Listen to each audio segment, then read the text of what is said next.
And we'll give the other two just a minute to join. Here we go. I made it. Yes, thank you. We're just waiting for Mitch and then we'll kick it off. Looks like people are slowly trickling in. I had to jump off an I-Corps process this morning or event to get on this one, so they gave me Oh, permission. More than that, nationals I saw. yeah. Thank you for So, joining. yeah, they gave me permission. Excellent. Okay, looks like we got a few more people trickling in. I'm just gonna make sure Mitch was able to join and we'll jump into introductions.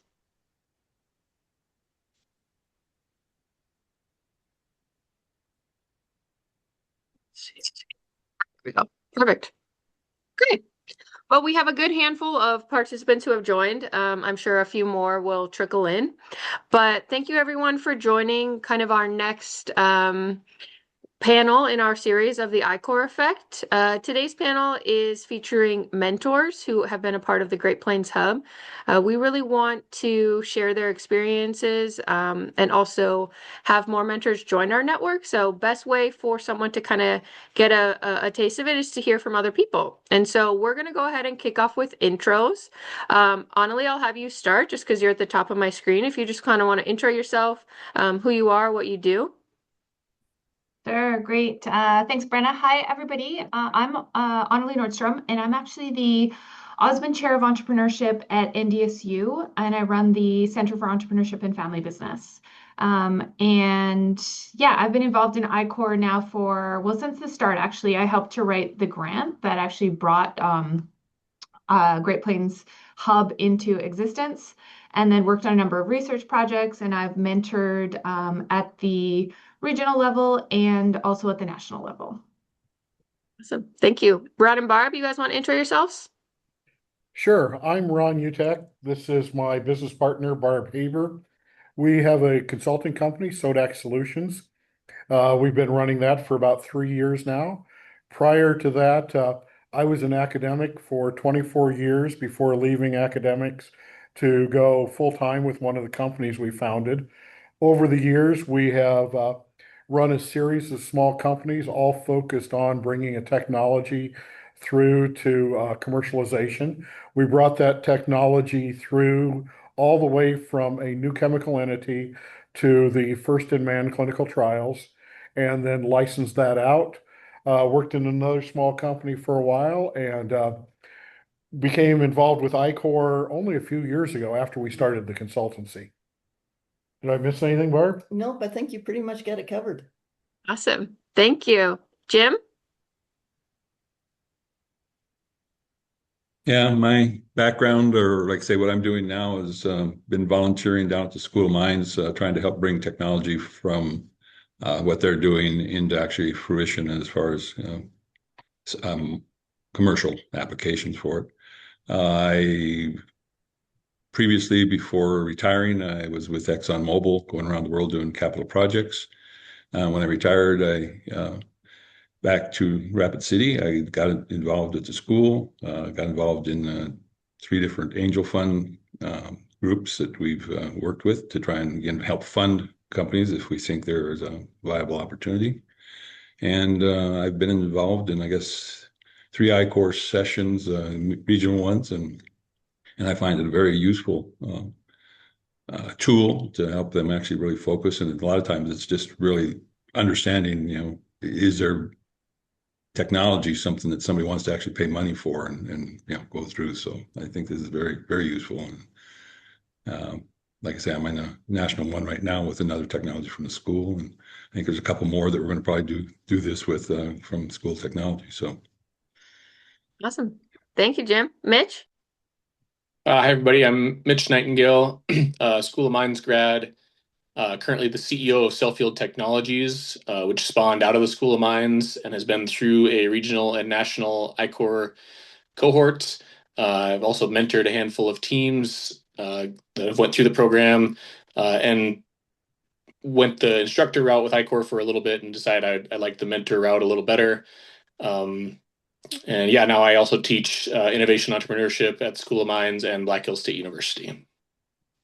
Awesome. Thank you. Well, you guys each answered my next question in your intro. It was originally, how did you get involved in iCore?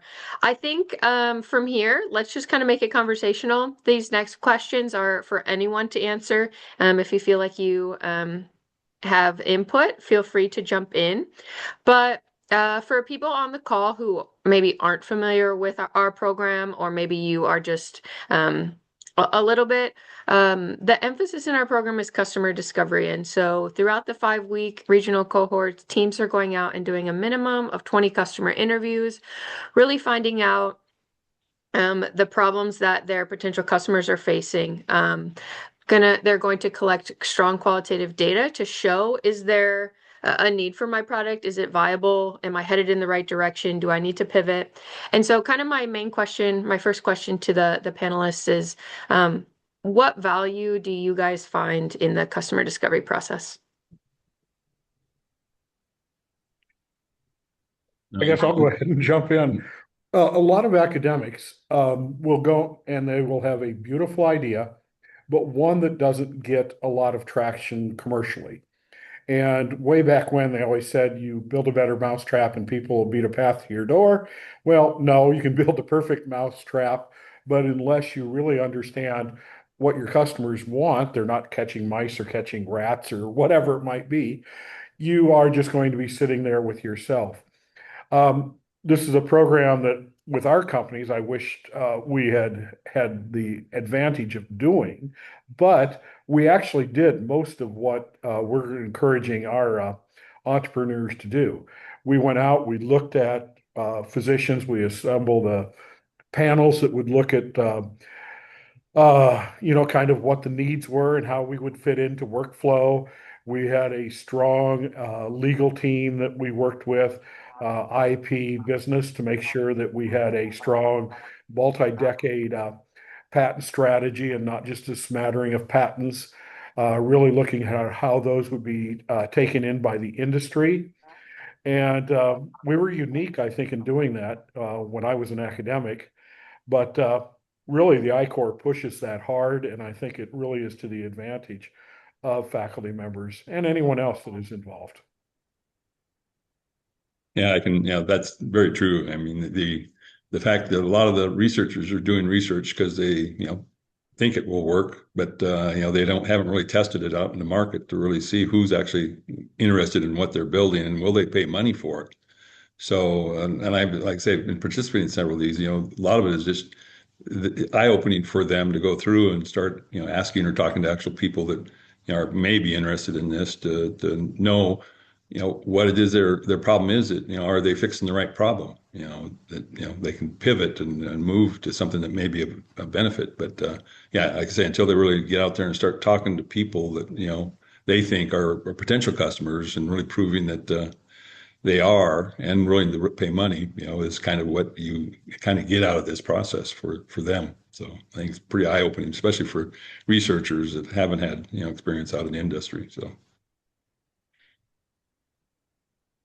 Yeah, I'll jump in and reinforce what they just said. I totally agree. I think that the customer discovery process in iCore is really the most important part of it. It's really the foundation of it, and it's really where the big value comes for the team. So I work with a lot of students, and I see it really helps them move from, they come in when I'm first working with them and they say, like, I have this really cool technology and I'm going to tell you all about the technology and I'm going to talk for 15, 20 minutes about all these amazing things I did in the lab. And then iCore really helps saying, okay, that's great. You might have done all these really amazing things, but what we need to find out is there a real problem that, somebody cares enough to solve that your technology is going to help to address? And that's a really hard shift for the students. But when they get there, then we can really start to, validate the idea. Or sometimes we figure out, and this actually happened in the fall, I had a team that came to me. They actually said, oh, we need to meet with you, Annalie. And they were super deflated. And they came into my office and they sat down and they said, well, like, we failed. We realized that our idea doesn't work. Like, we've talked to people and we now see that the market isn't what we thought, that the customer isn't what we thought. And they were sitting in front of me thinking that they'd completely failed. And I said, that's actually a win, you guys. Like, this is great. And this customer discovery process and figuring that out now before we've gone and invested a whole bunch of time and money into something that isn't going to work, is exactly what we want to have happen. So I think that's just, one example of the value that can come through the customer discovery process with iQor. Yeah, awesome. Mitch, you actually don't know this, but when I first joined iQor, I heard you speak in the South Dakota Mines meeting, and you said something that I literally say to every presentation I have, but you had mentioned that until someone or a team does customer discovery, their technology, their idea, their project is really a hobby and a lot of times an expensive one. And so the value that teams can find in that, you know, before spending all that time and that money. We also see a lot of academic researchers who have been very passionate and heads down on their work for years. And so for them to be able to go through customer discovery and maybe they just need to pivot slightly, and that can still add value. And so my next question, I'll kind of pitch it to you, Mitch, and then open for anyone. But with Mitch, you being both an instructor and a mentor, what are kind of the common mistakes you all see teams make through the iQor and when conducting customer discovery? I think, thank you, Brenna. The first one is holding out for the perfect customer. The curriculum is set up to talk about the ideal customer and, talks about the archetypes and things like that. And a lot of these technologies tend to be business to business, meaning that you're selling to a business of some kind.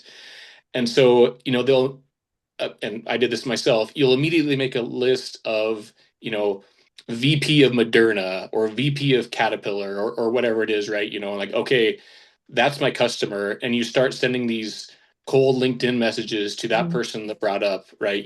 And that they might eventually respond, but maybe not in the 5 weeks that you have to go through the cohort. And so, it's about reps and it's about practice, and you're refining your questions and your interview process. And so, what I tell a lot of them is, yes, have that broad list, but don't be afraid to talk to maybe not the ideal customer, but other faculty at other universities that have this expertise, that you haven't talked to before, or just widen your scope a little bit, especially initially, because really your first five, I wouldn't want them to talk to that VP level, right? Because first impressions matter, and they kind of threw that away, right? So, or maybe even the first 50, so I think the mistake is to, have this grandiose list and not just get out there and start getting reps and, holding interviews. The reps and the number count are there for a reason.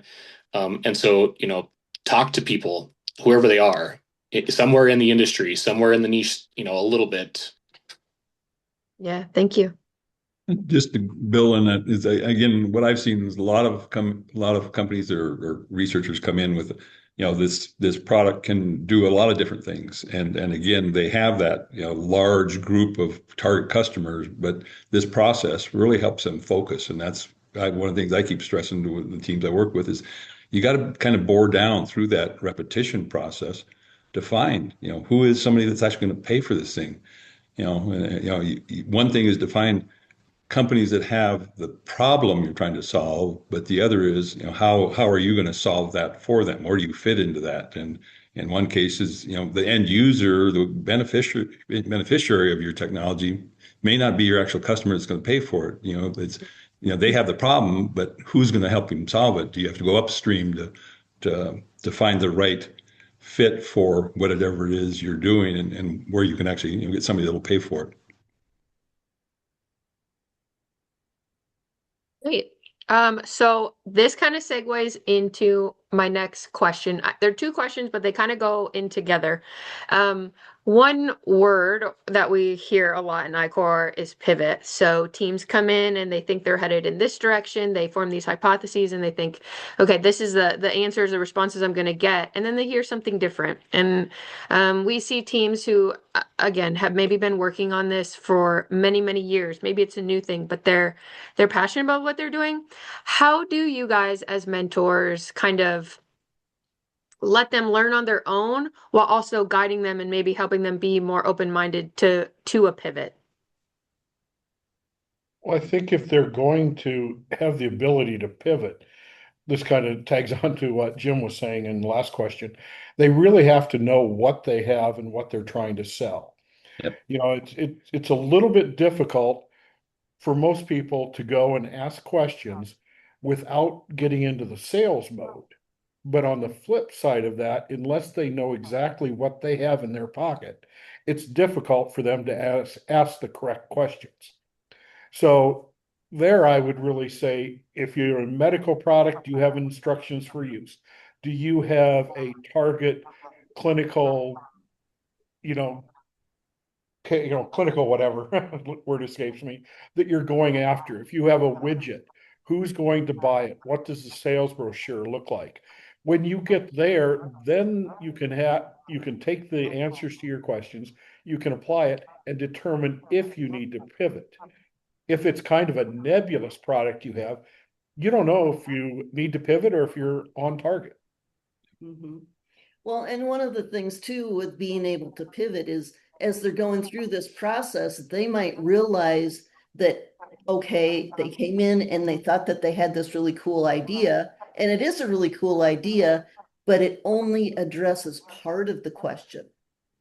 And so they need a little bit more. And so if they can pivot, they may think they're, headed one way, but if they talk to some of these end users, and like Jim said, they may not necessarily be who's going to be buying or who they're going to be selling to, but if they can get the advantage of what the end users really truly need, that's going to make a product which may be similar on the surface to their competitors, but in reality, it's going to bump it up and make it worth quite a bit more.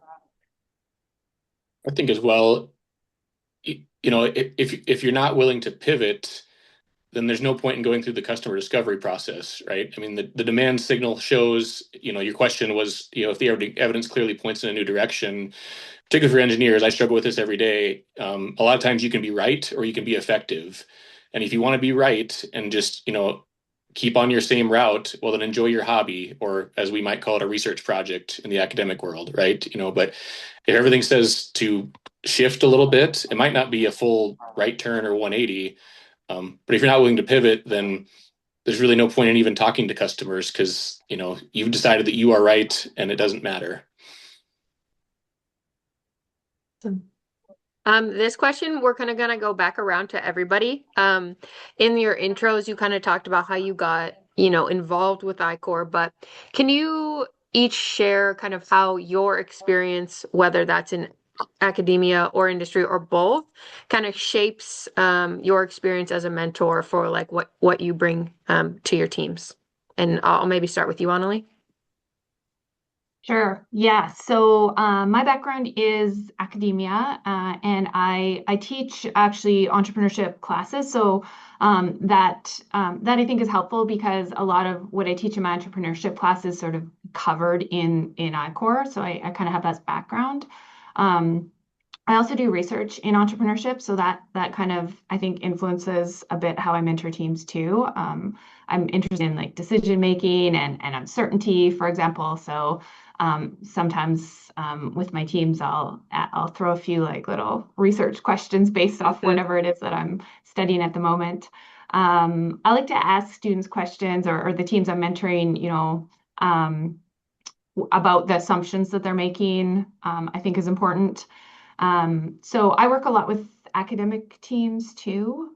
And that influences how I mentor them because kind of to the point that we made earlier, I find sometimes the students are really into their idea and really into their technology, and they come in thinking, well, I just need to prove to everybody that this works or that this technology works.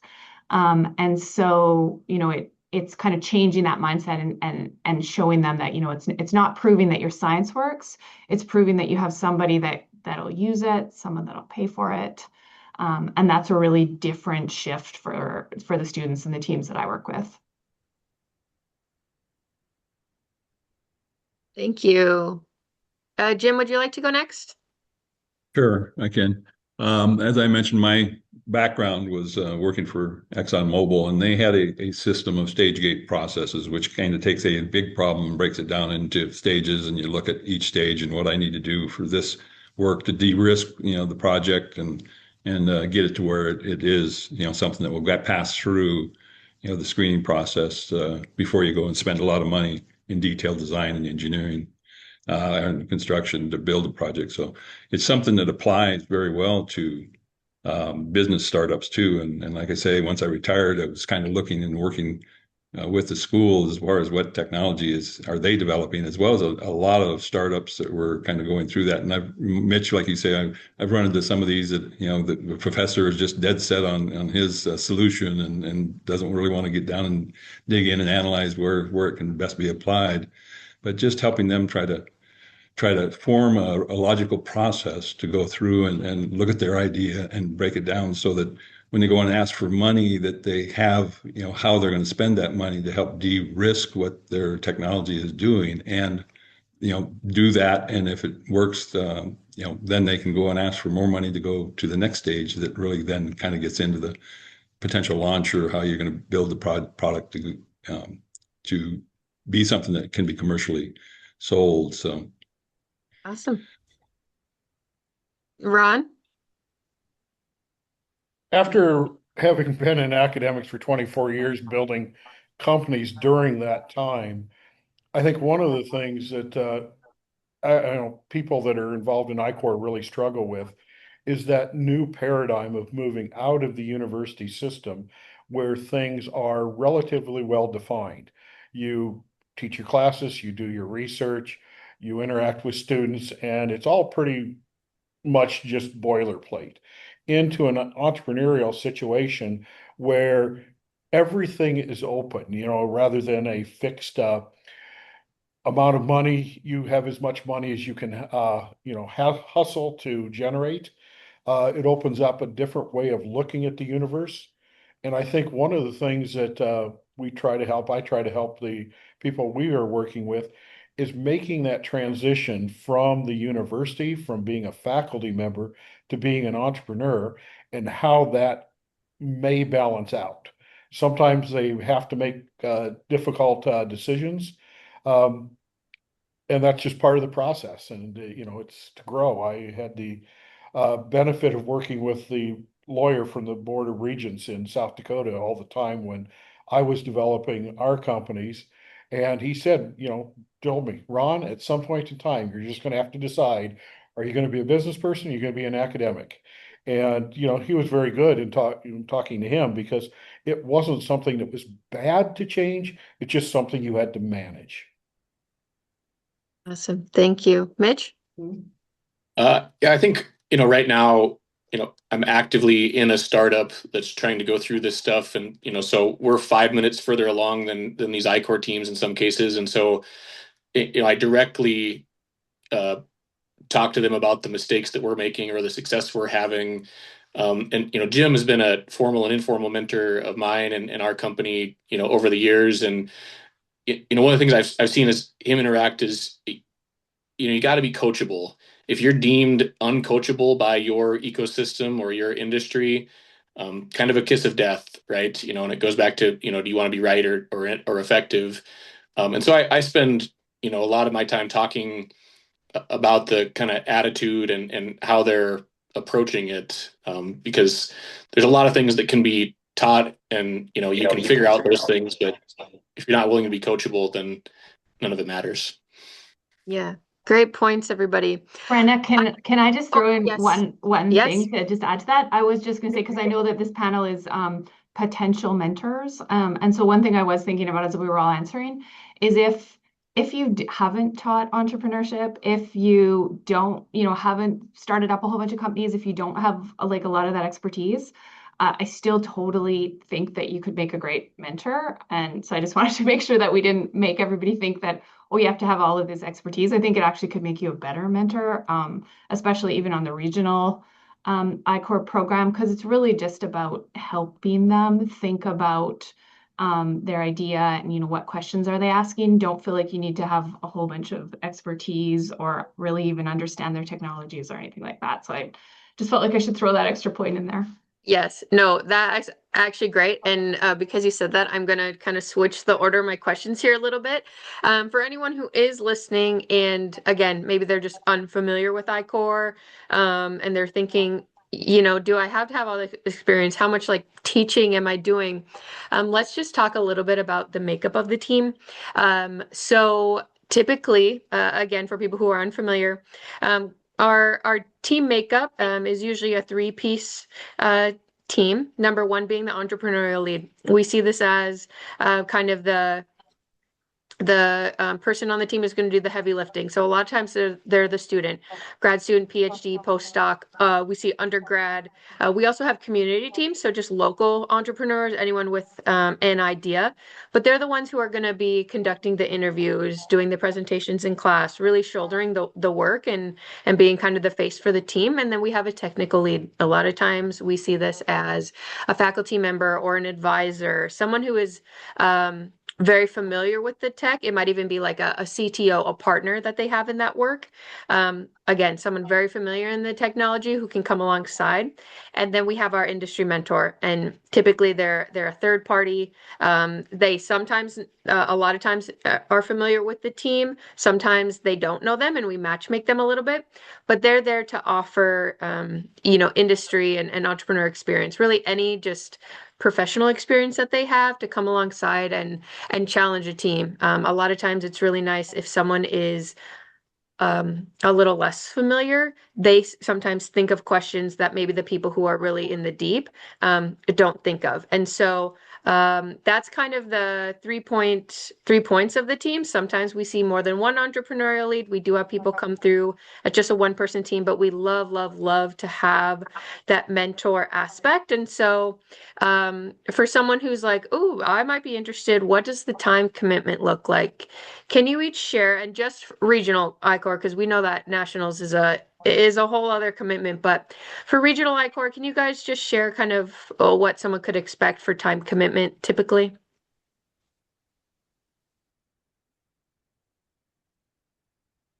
I'm not I sure. think, I think officially you're not required to go to the instructional sessions. If you can catch part of them, if nothing else, it gives you a little bit of talking points to bring to your mentor sessions. Brenna helped me out. It's been a year. There's officially like an hour a week. Is that Yep. So the lectures are about 3 hours a week actually, and then there is supplemental office hour with an instructor, and then everything outside of that is self like teamwork. right? And so to the extent you can make at least parts of those, I think that's great. That are happening. You can see what the teams are going through. In some cases, chat with them on the side, things like that. See their presentations because they're actively presenting every week, and that really is helpful to you, and probably saves you time because otherwise you would have to listen to their whole presentation yourself at a different time. And then there's probably another 30 to 60 minutes where you want to spend some time with your team, and then a cop out is that it's very team dependent, right? These are generally full-time undergrad or grad students, and so to catch their time, and you're busy as well. Some teams are very active and want to hear from you, and others you spend more of your time trying to reach out to them than actually talking to them in some cases, just to keep them on board. So I probably just circled around it there, but that's been my experience. No, that's great. Anyone else? We believe that you need to be involved, almost with everything they do in order to be effective. When even the 3-hour teaching sessions, it's good if you can be sitting across from them.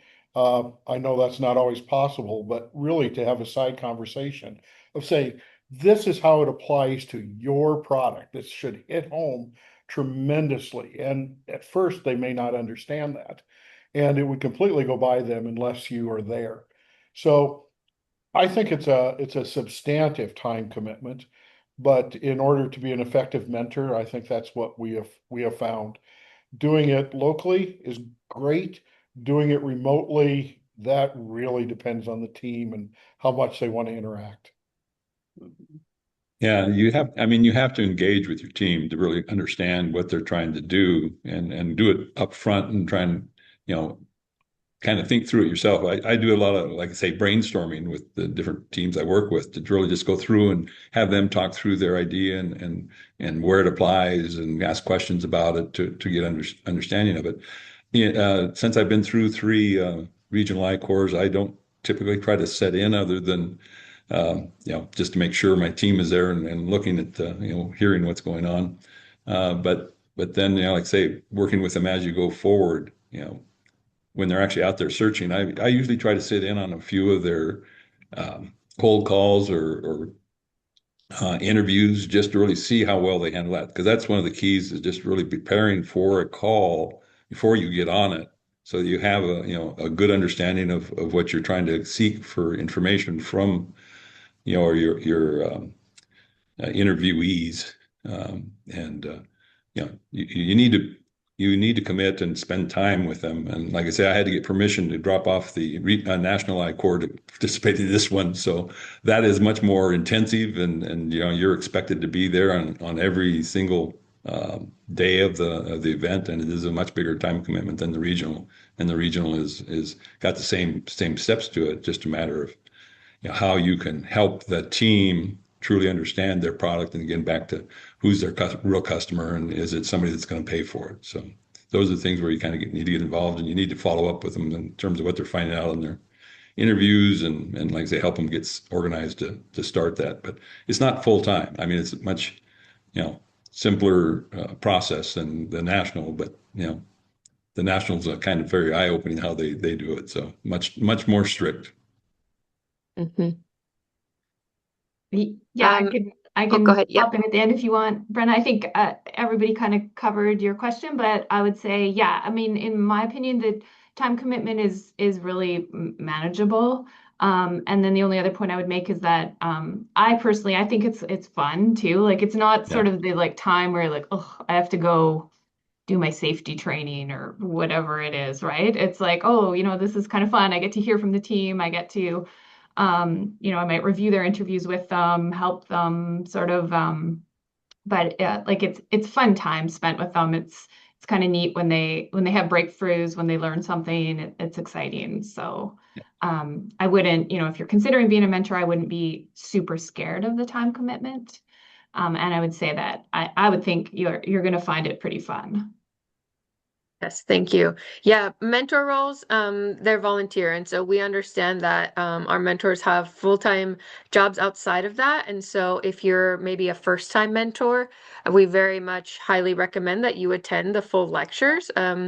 Our program is built on the business model Canvas. And so if that's something you're unfamiliar with, we very much, like I said, encourage you to join all the sessions. That way, when your team is talking to you, you'll be able to understand. And then as you become maybe a mentor down the road, it is not a requirement, but it does become fun. And the more that you get involved with your team, kind of the farther they can go. In my last kind of 10 minutes, I want to just transition a little bit to look more at the team specifically. And so a couple questions that I have. One is, I think, and this is a misconception of I-Corps, is a lot of times people think they're coming in and they're learning how to pitch their idea and sell their idea to these customers, or they think they're going to learn about all the things in commercialization. But we really go like 0 to 0.5 and not 0 to 100 in commercialization. So what are some misconceptions teams often have about commercialization paths, whether that's licensing, startup, really any part of the entrepreneurial journey? What are some common misconceptions you see that teams have? They don't realize how long it's going to take.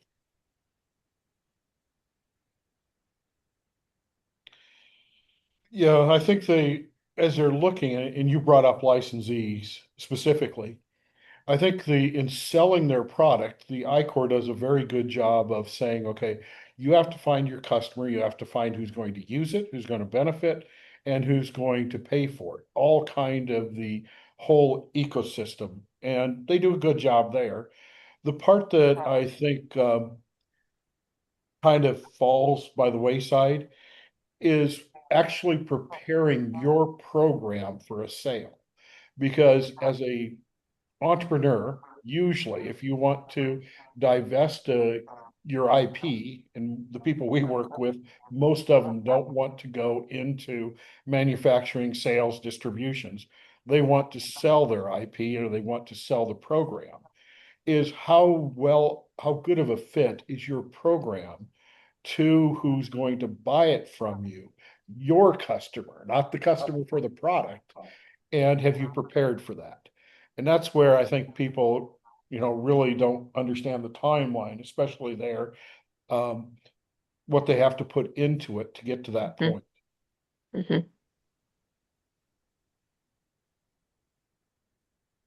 I'd guess and say one of the things I see is that really kind of breaking that idea or the project down or the steps down to build it in manageable increments, and so that and I guess I relate this to one is that most of them go in there with the expectation that when they actually go looking for funding, that they got the valuation of their idea so far out there, and not really breaking it down into what do I need for this next step to de-risk this, to make it more valuable to, the potential investors, for this too. So that's one of the things that's always going to take a lot longer than people expect to really actually get funding and to, find somebody that's going to help you pay for it.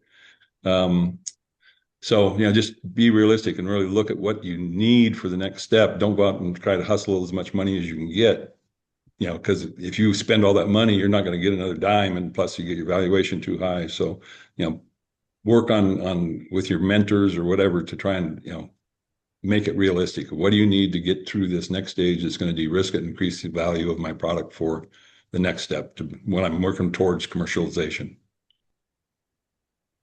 I think a big misconception, maybe more so for companies than teams, but I think it relates, is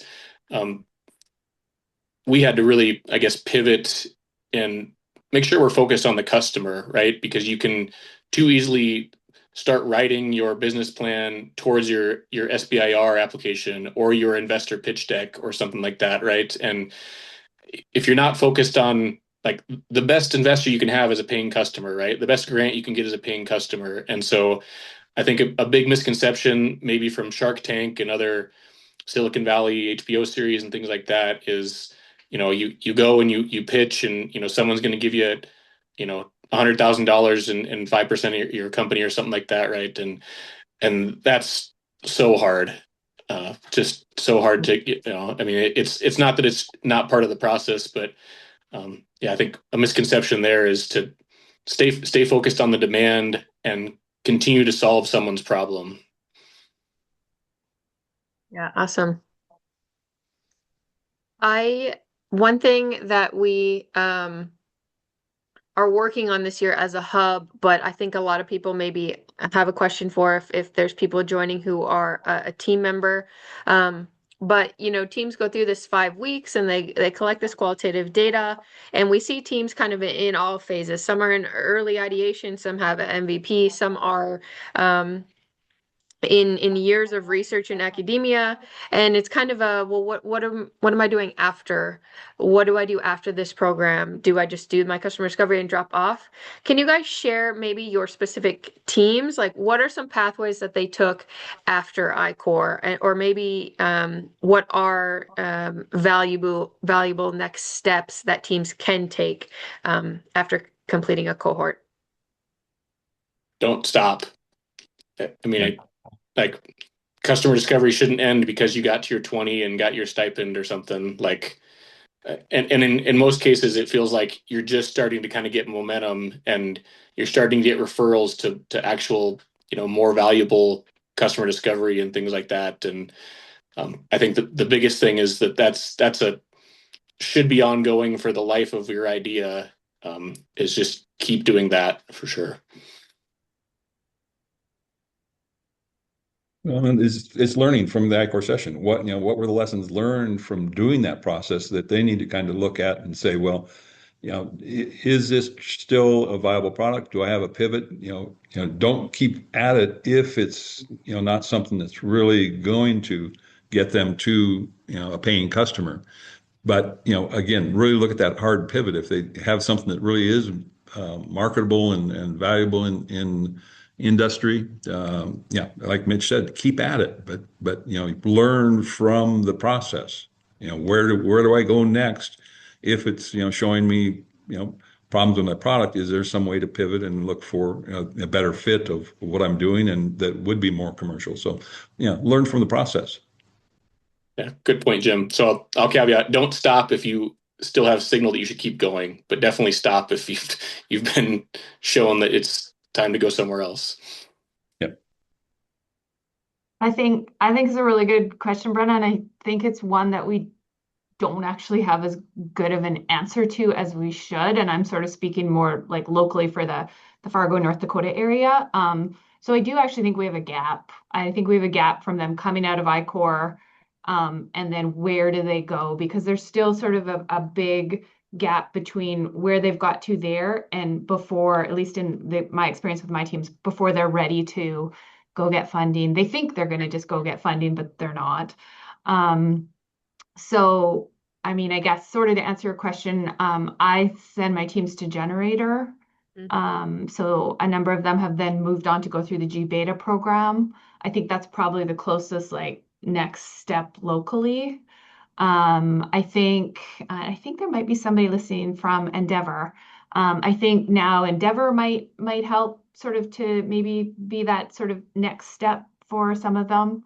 But I do actually think it's a question that I would say I don't think we have as good an answer to it as we should.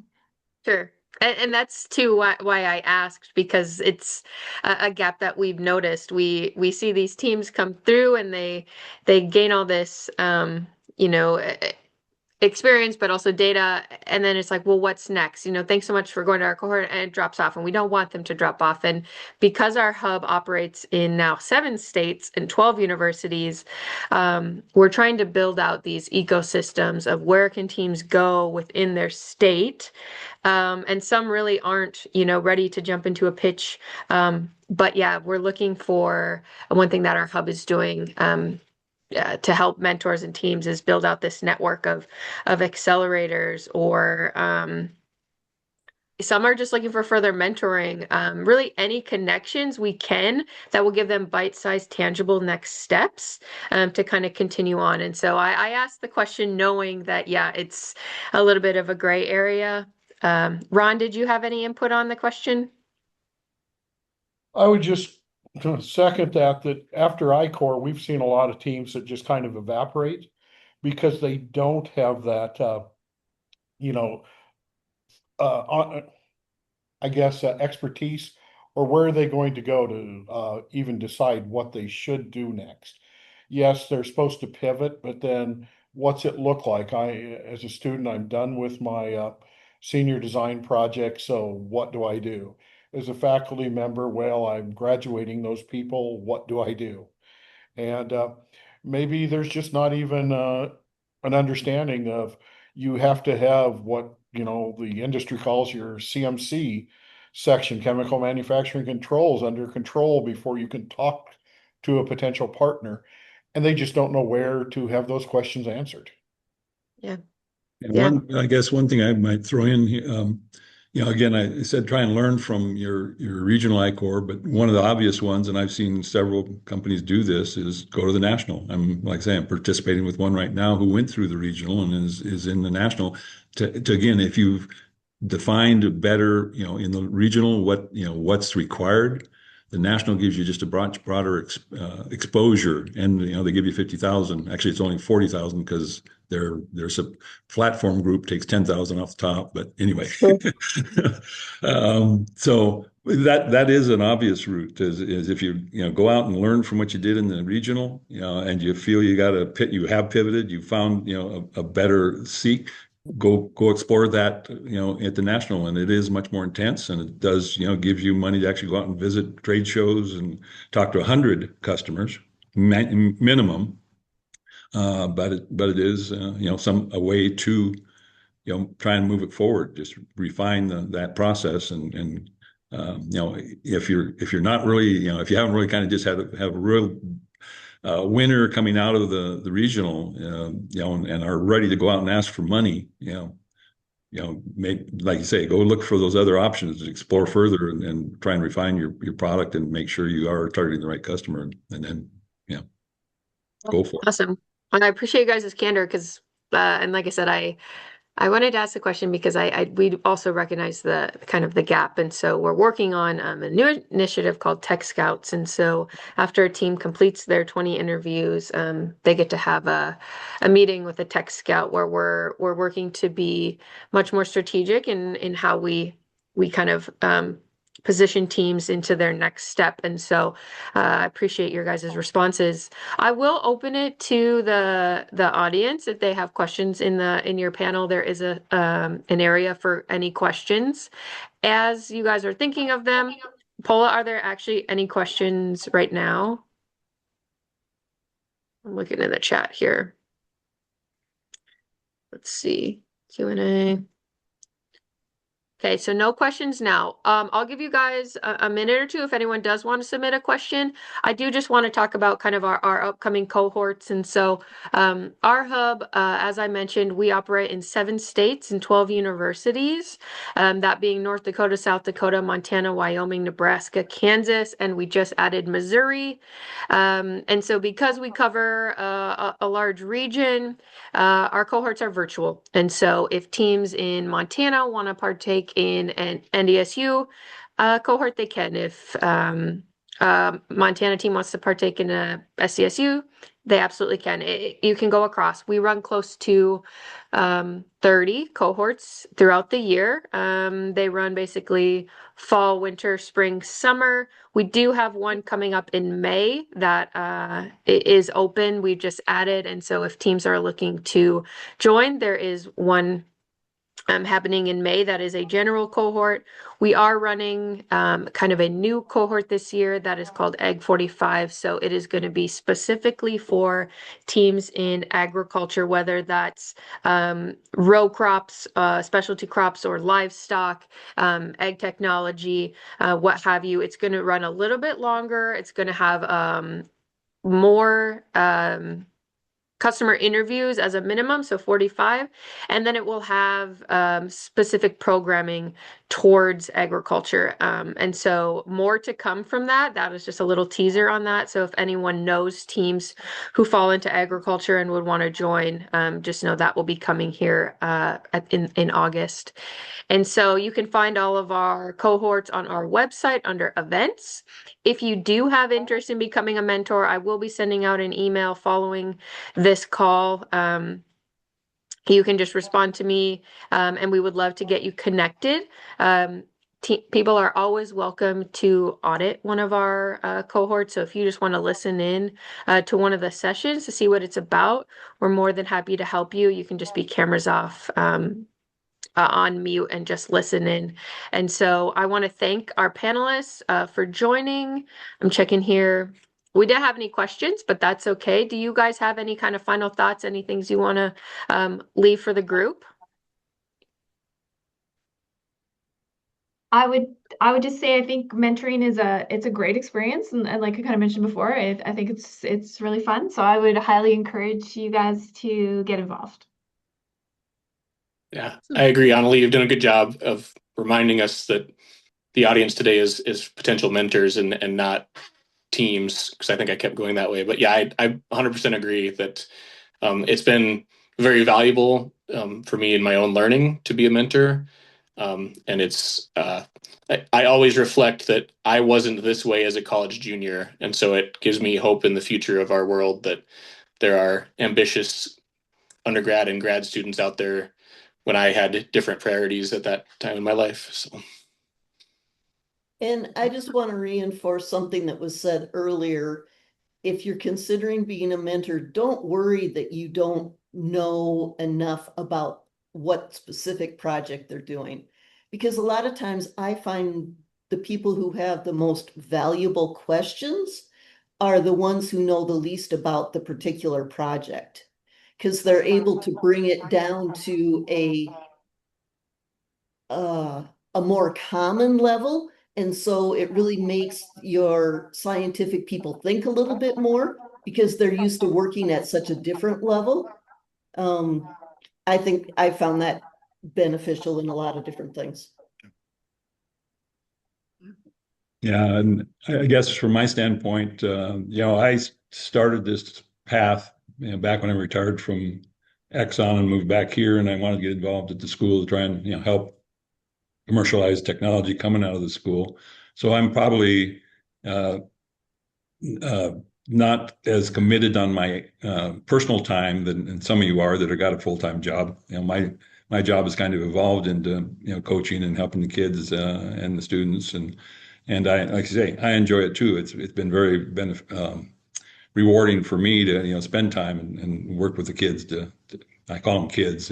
They're young adults, but yeah, to me it's just something that I've wanted to do, or when I retired, that's exactly what I wanted to do after getting our house built and doing other stuff. So like I say, it's very enjoyable to me to spend time, and like you were saying, Barb, it's a lot of times I am not an expert in most of the companies I'm working with, but I enjoy just quizzing and brainstorming with them, and like you say, asking questions that they may not have thought of or considered. So yeah, it just, like I say, it's something I've kind of um, become my new career as an old retiree guy. So Thank you. Again, thank you guys so much for your insight and sharing your experiences. As you guys can see, they kind of all come from different areas. I-Corps is industry agnostic, and so we welcome mentors from any industry with all ranges of experience. As they have shared, it can be a rewarding experience. You're going to learn from the teams, they're going to learn from you. Great way to get involved. And again, it is a nationally recognized program. So it's nice to be a part of. I'll go ahead and cut everybody loose. Like I said, anyone who's listening in, I will have a follow-up. If you do have interest in being a mentor, you can reach out. Otherwise, you can find all of our info on our website. So thank you everybody for joining. Thank you. You. Thank you. Everyone.